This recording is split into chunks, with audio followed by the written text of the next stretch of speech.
Chapter 17. The Nome King. The kingdom of the Nomes does not border on the Nonestic Ocean, from which it is separated by the kingdom of Rinkitink and the country of the Wheelers, which is a part of the land of Ev. Rinkitink's country is separated from the country of the Nomes by a row of high and steep mountains, from which it extends to the sea.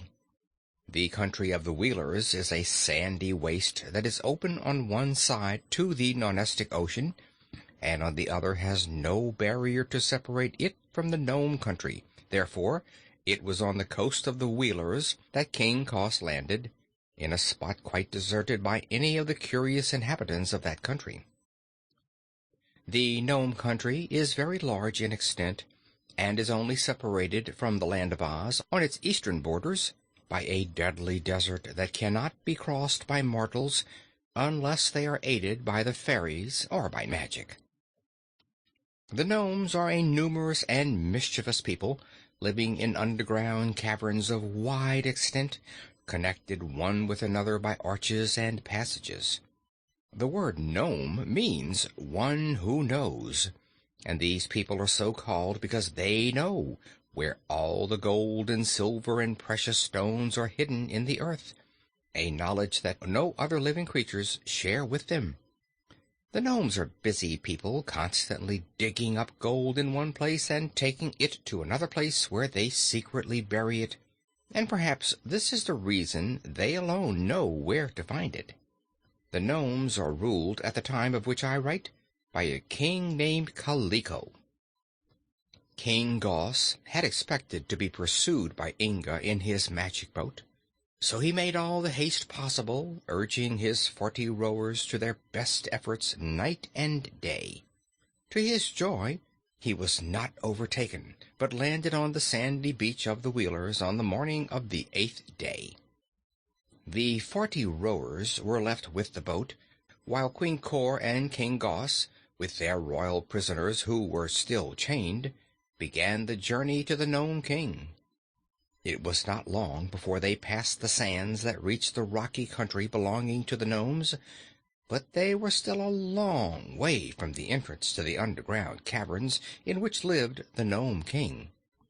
There was a dim path, winding between stones and boulders, over which the walking was quite difficult, especially as the path led up hills that were small mountains, and then down steep and abrupt slopes, where any misstep might mean a broken leg. Therefore it was the 2nd day of the journey before they climbed halfway up a rugged mountain and found themselves at the entrance of the Nome King's caverns. On their arrival the entrance seemed free and unguarded, but Gos and Cor had been there before, and they were too wise to attempt to enter without announcing themselves, for the passage to the caves was full of traps and pitfalls. So King Gos stood still and shouted, and in an instant they were surrounded by a group of crooked gnomes who seemed to have sprung from the ground. One of these had very long ears, and was called the Long-Eared Hearer. He said, "I heard you coming early this morning." Another had eyes that looked in different directions at the same time, and were curiously bright and penetrating. He could look over a hill or around a corner, and was called the Lookout. Said he, "I saw you coming yesterday." "Then," said King Gos, "perhaps King Kaliko is expecting us." "It is true," replied another gnome, who wore a gold collar around his neck and carried a bunch of golden keys. "The mighty Nome King expects you and bids you follow me to his presence." With this he led the way into the caverns, and Gos and Cor followed, dragging their weary prisoners with them, for poor King Kitticut and his gentle queen had been obliged to carry all through the tedious journey the bags of gold and jewels which were to bribe the Nome King to accept them as slaves. Through several long passages the guide led them, and at last they entered a small cavern which was beautifully decorated and set with rare jewels that flashed from every part of the wall, floor, and ceiling. This was a waiting room for visitors, and there their guide left them while he went to inform King Kaliko of their arrival. Before long they were ushered into a great domed chamber, cut from the solid rock, and so magnificent that all of them, the King and Queen of Pingaree and the King and Queen of Regos and Coregos, drew long breaths of astonishment and opened their eyes as wide as they could. In an ivory throne sat a little round man who had a pointed beard and hair that rose to a tall curl on top of his head. He was dressed in silken robes, richly embroidered, which had large buttons of cut rubies. On his head was a diamond crown, and in his hand he held a golden scepter with a big jeweled ball at one end of it. This was Kaliko, the king and ruler of all the gnomes. He nodded pleasantly enough to his visitors and said in a cheery voice, "Well, your Majesties, what can I do for you?" "It is my desire," answered King Gos respectfully, "to place in your care 2 prisoners whom you now see before you. They must be carefully guarded to prevent them from escaping, for they have the cunning of foxes and are not to be trusted. In return for this favor I am asking you to grant, I have brought your Majesty valuable presents of gold and precious gems." He then commanded Kitticut and Gari to lay before the Nome King the bags of gold and jewels, and they obeyed, being helpless. "Very good," said King Kaliko, nodding approval, for like all the gnomes he loved treasures of gold and jewels. "But who are the prisoners you have brought here, and why do you place them in my charge instead of guarding them yourself? They seem gentle enough, I'm sure." "The prisoners," returned King Gos, "are the King and Queen of Pingaree, a small island north of here. They are very evil people and came to our islands of Regos and Coregos to conquer them and slay our poor people. Also, they intended to plunder us of all our riches, but by good fortune we were able to defeat and capture them. However, they have a son who is a terrible wizard, and who, by magic art, is trying to find this awful King and Queen of Pingaree and to set them free, that they may continue their wicked deeds. Therefore, as we have no magic to defend ourselves with, we have brought the prisoners to you for safekeeping." "Your Majesty," spoke up King Kitticut, addressing the Nome King with great indignation, "do not believe this tale. I implore you, it is all a lie." "I know it," said Kaliko. "I consider it a clever lie, though, because it is woven without a thread of truth. However, that is none of my business. The fact remains that my good friend King Gos wishes to put you in my underground caverns, so that you will be unable to escape. And why should I not please him in this little matter? Gos is a mighty king and a great warrior, while your island of Pingaree is desolated and your people scattered. In my heart, King Kitticut, I sympathize with you, but as a matter of business policy, we powerful kings must stand together and trample the weaker ones under our feet."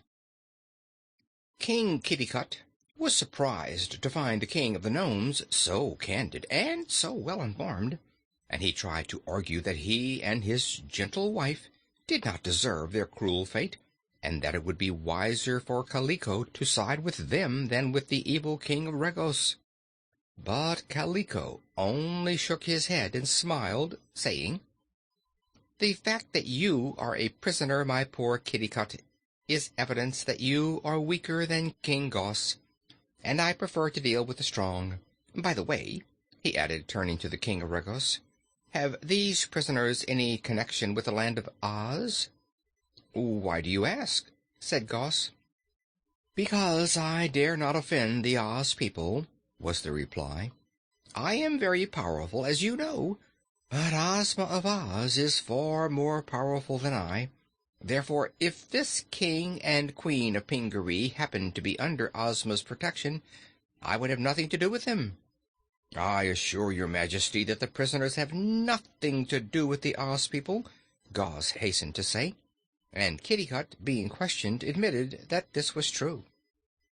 But how about that wizard you mentioned? Asked the Nome King. Oh, he is merely a boy, but he is very ferocious and obstinate, and he is assisted by a little fat sorcerer called Rinkitink and a talking goat. Oh, ho, a talking goat, you say? That certainly sounds like magic, and it also sounds like the land of Oz, where all the animals talk, said Kaliko with a doubtful expression.